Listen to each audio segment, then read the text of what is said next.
Chiragasvi of a class 10th. Today I am going to explain about the refraction through glass slab.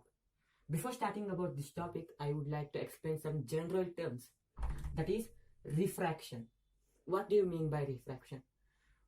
When the light rays travels from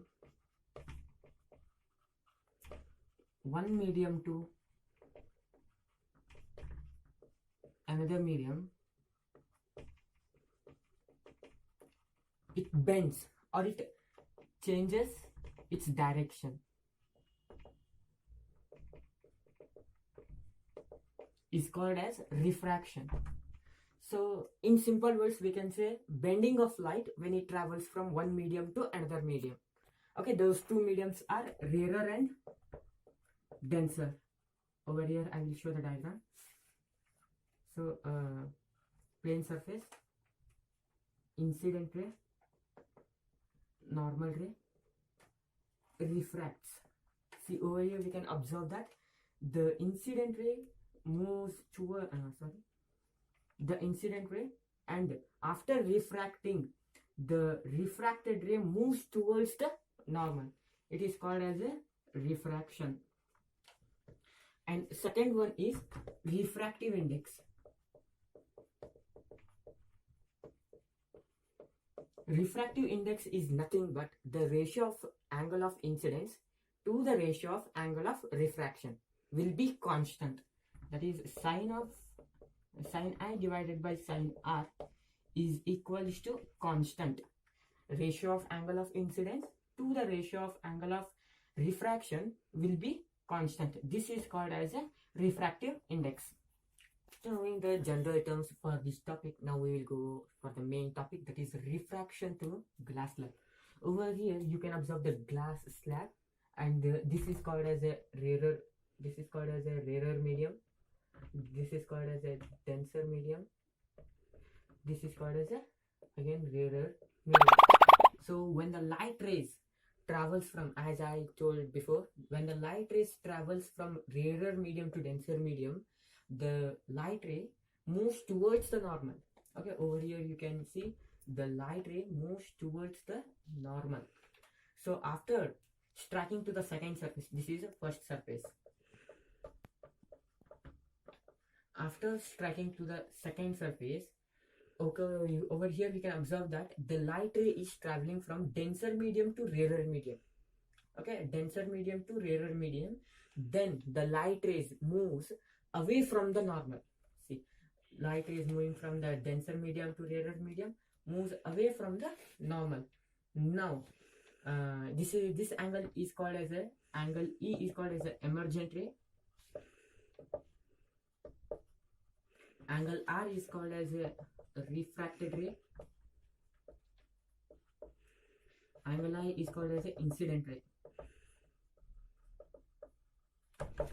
Okay, so when the incident ray, okay, just think, if there is no glass slab, then the incident ray would move, say, straight. Okay, it will not deviate or it will not bend.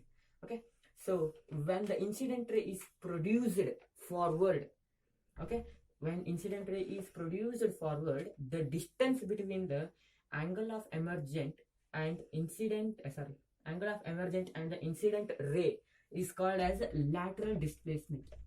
Lateral displacement. So lateral displacement means the distance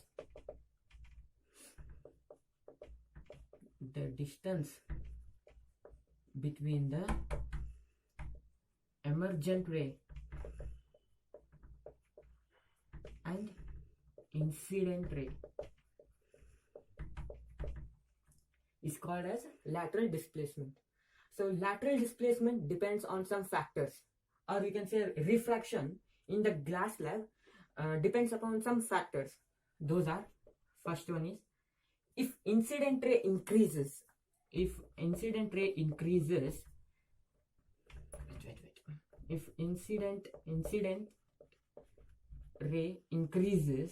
then lateral displacement also increases. Lateral displacement also increases. How? You can check over here.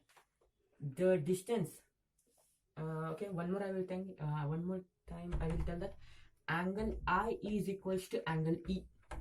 Angle of incident ray is equals to the angle of emergent ray.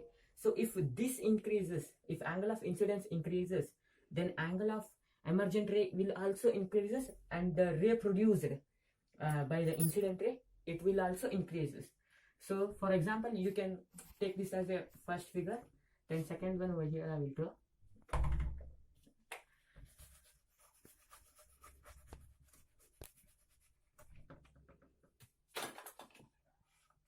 So a glass slab.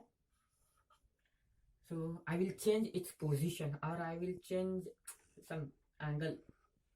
Okay, normal ray moves towards the normal, moves towards the normal, and now moves away from the normal. So angle I is equals to angle R. Okay, angle I is equals to angle R. Now over here you can see the distance between the emergent ray and the lateral displacement.